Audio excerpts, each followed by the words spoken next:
The storm hit just as I pulled into her driveway. Heavy clouds rolled in over the small suburban street, swallowing the last bit of sunlight. I could have driven home, but she'd called twice, saying she needed help moving one last thing. I should have said no. I should have gone home. Her house still smelled new, or maybe lonely. Boxes stacked by the walls, half unpacked. The kind of silence that comes after a breakup. My aunt, Claire, opened the door in an oversized t-shirt and a messy bun, looking both tired and amused. "Wow," she said. "Didn't think you'd actually show." "You asked?" I shrugged, stepping inside. "Figured you'd guilt-trip me if I didn't." She laughed softly, closing the door behind me. "Smart boy." The living room was a wreck. Furniture in pieces, tools scattered on the floor, a half-assembled couch in the center like a puzzle, missing one stubborn piece. Rain started tapping against the window, steady, rhythmic. "Hold this," she said, handing me a screwdriver. "If you do this right, maybe I'll let you stay for dinner." I knelt down beside her, tightening bolts, trying to act casual. But the air was strange.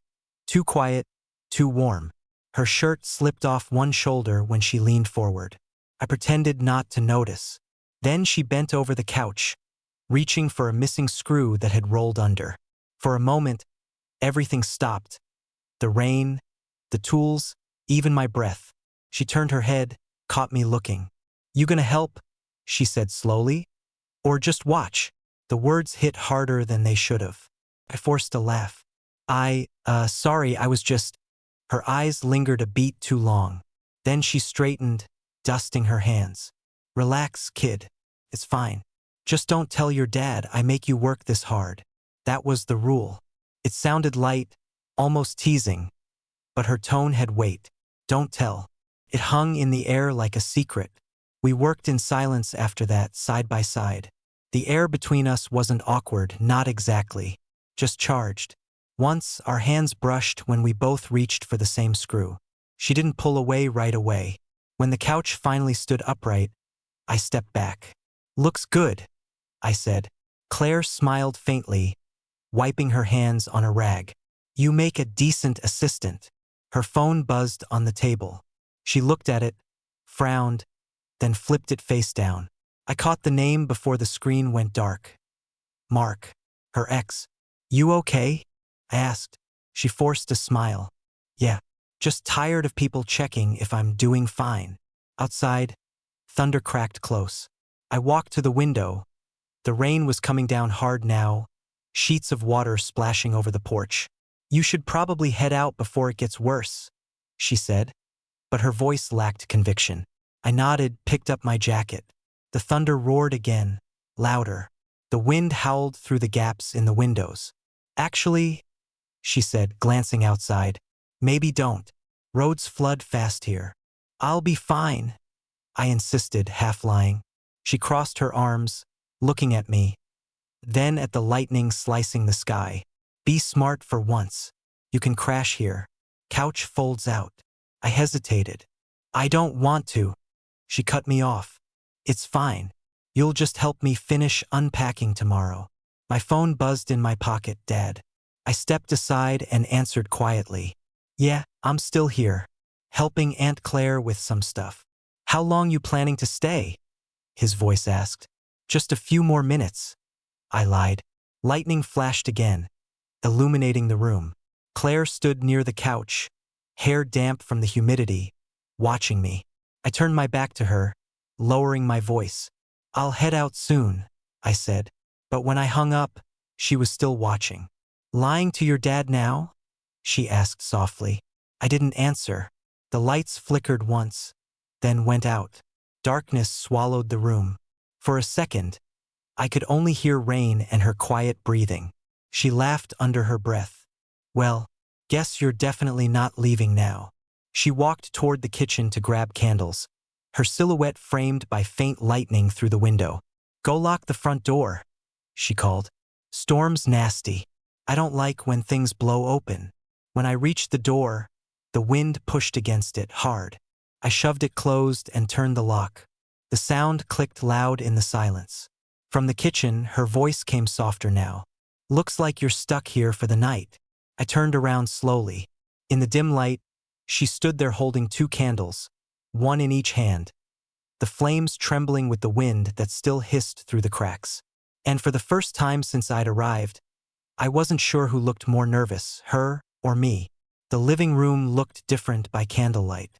Softer, smaller. Shadows flickered along the walls, climbing up the corners like they were listening. Claire set one candle on the edge of the coffee table, the other on the kitchen counter. Her face was mostly in shadow as she rummaged in a drawer. "You hungry?" she asked. "A little," I said, though I wasn't. "Good," she replied, "because I'm not cooking." She pulled out a takeout bag, leftover Thai food, and tossed me a fork. We sat on the newly assembled couch, plates in our laps, our knees nearly touching. The rain hadn't let up. If anything, it was louder now, drumming hard against the windows. "No electricity, no signal, no pressure," she said, sipping from a half-empty bottle of white wine. "Almost feels like the universe wants me to slow down." I smiled, but didn't say anything. The silence was starting to feel normal and not the bad kind. Somewhere during the meal, she stood, turned on a small battery-powered speaker, and played music low. Something jazzy. Old. The candlelight made her skin glow warm. "You ever feel like you're in the wrong place at the right time?" she asked suddenly. I looked up at her. "What do you mean?" She didn't answer. Instead, she walked behind the couch and started adjusting the blanket draped over the backrest. When I stood to help, she moved first, bending forward slightly, trying to smooth the fabric. Again, that position. Again, the silence. And again, I stared. She didn't turn this time. She just said, without looking, "You're doing it again." I wasn't. "It's okay," she said, still not facing me. "Just don't pretend." I stepped back, not sure if I was embarrassed or just stunned. She turned around slowly, holding something, a silver screw. "This," she said, placing it on the table. "It fell out earlier. It's the last one. I thought I lost it." She paused. "Guess it wanted to be found when the timing was right." The way she looked at me when she said that, it wasn't teasing. It was something else. Her phone buzzed, loud in the quiet room. She flinched. No electricity, but it still had some charge. She glanced at the screen and sighed. "Mark again?" I asked. She nodded, didn't answer. The screen lit her face just enough for me to see how tired her eyes looked. She declined the call and turned the phone off. A few seconds later, a sound outside, voices, talking, laughing. Then a knock at the front door. We both froze. "Probably the neighbor again," she whispered, checking in. She gestured for me to stay still and moved toward the door. I stood behind the hallway corner, barely breathing. Claire opened the door halfway. A female voice spoke. "Hey, just wanted to check. Power still out here too?" "Yeah," Claire said lightly. "Total blackout. But we're surviving." The neighbor laughed. "If you need anything, I've got candles and a power bank." "Thanks, Jen. I think we're good." Footsteps receded. The door closed. Claire walked back, leaned against the inside of the door, arms crossed. "She's the type to gossip," she muttered. "One wrong word and the whole street will know I'm having candlelit dinners with my nephew." The silence that followed wasn't comfortable anymore. It was thick, pressurized. She took a long breath, then picked up the screw again and rolled it between her fingers. "I didn't mean to make it weird," I said finally. "You didn't," she said. "But it is." Then she looked at me, not with frustration, not with shame, just something unspoken. I stepped closer, slowly. She didn't move away. When I reached for the screw in her hand, our fingers touched. She didn't let go right away. Outside, a branch snapped loudly in the wind. We both startled slightly, as if caught. "I should get the blanket from the guest room," she said, breaking the contact. Her voice had returned to normal. "Yeah," I nodded. "Of course." She stepped past me, and for a second, I thought she might say something else. But instead, she disappeared down the hallway. I stood alone in the dim living room, heart racing, the candle flame twitching. I looked at the table, the silver screw was gone. A minute later, she returned and placed a folded blanket on the couch, her expression unreadable. "If you get cold," she said, "this should help." I nodded again, too quietly. She paused at the hallway, her hand resting on the wall. "And tomorrow," she added without turning around, "if you're still here, I might need help in the attic." Then she vanished down the hall, the last flicker of candlelight catching her hair before she turned the corner. I sat on the couch and stared at the blanket. The rain hadn't stopped. The storm had finally passed, but the silence it left behind felt even louder. I woke before sunrise, the air still damp, the house breathing quietly. For a second, I forgot where I was, until I saw the couch blanket half slipped onto the floor and the candle wax hardened on the table. Claire was already awake. I heard faint movement in the kitchen, the clinking of glass, the low hum of her voice, talking to someone. I sat up fast. "Morning," I called out, voice rough. She appeared in the doorway, phone in hand. "Hey, sorry, didn't mean to wake you. Who were you talking to?" She hesitated. "Mark. He showed up outside early this morning. Wanted to grab the last box from the garage." My stomach tensed. "Did he come in?" "No. I told him I had company." Her choice of words hit me harder than it should have. "Company," I repeated quietly. She poured coffee into 2 mugs and handed me one. "Relax. He didn't ask who." But her eyes said she'd been afraid he would. We sat across from each other at the kitchen island. Morning light spilled through the window, catching the dust in the air. She looked softer now, hair pulled back, no makeup. "You sleep okay?" she asked. "Mostly. Nightmares?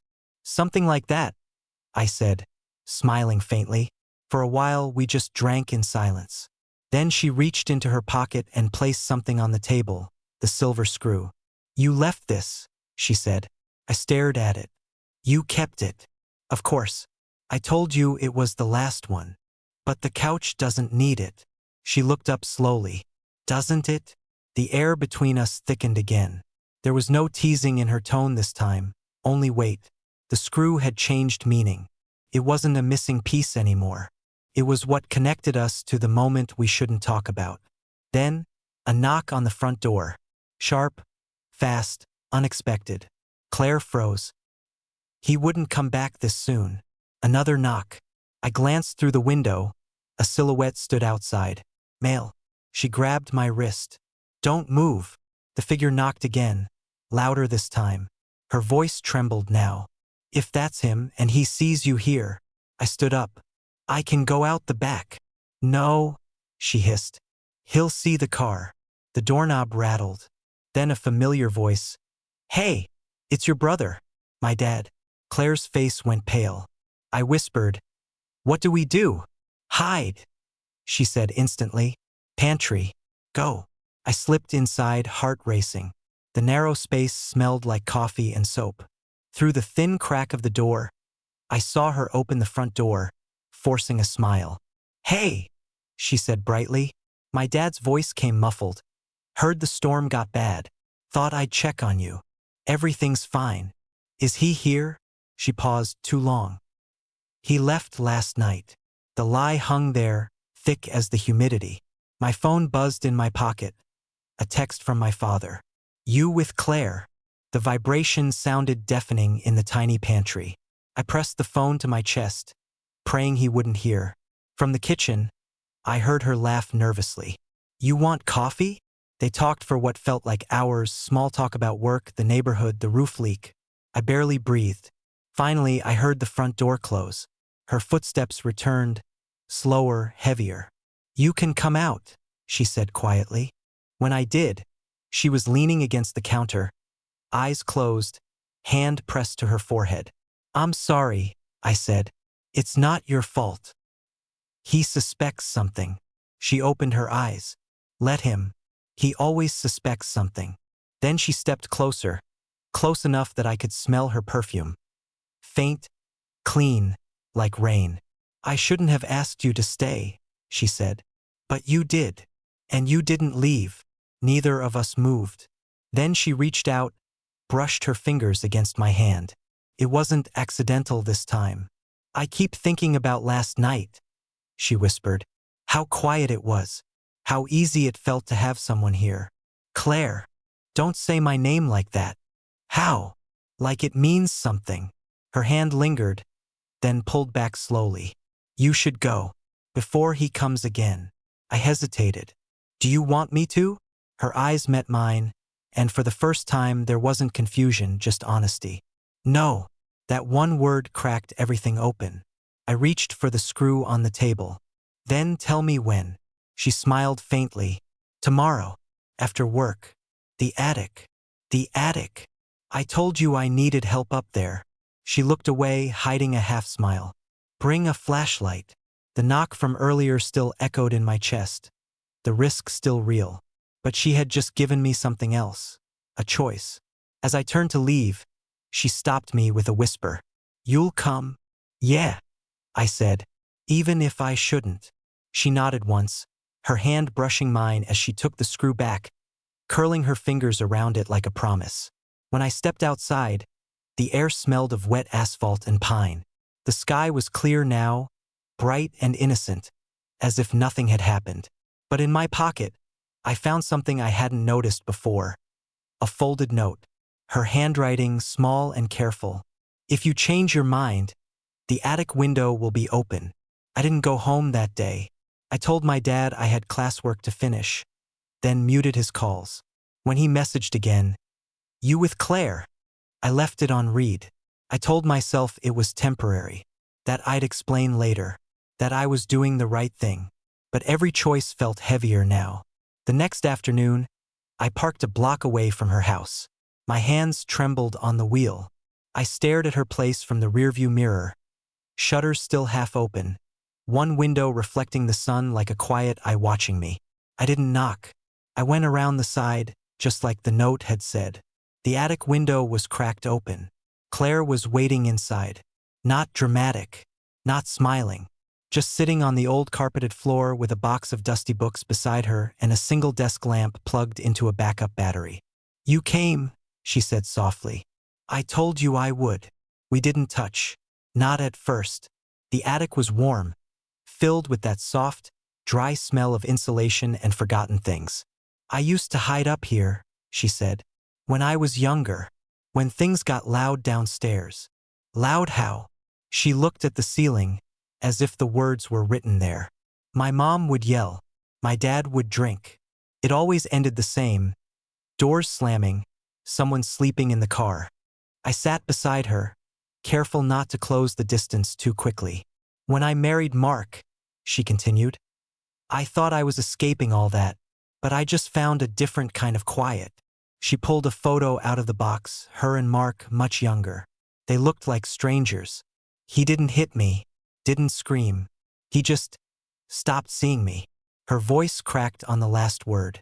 She rubbed her thumb over the corner of the photo, then tore it in half. I don't even know why I'm telling you this, she muttered. Because I asked, I said. That made her look at me, and not the way she usually did.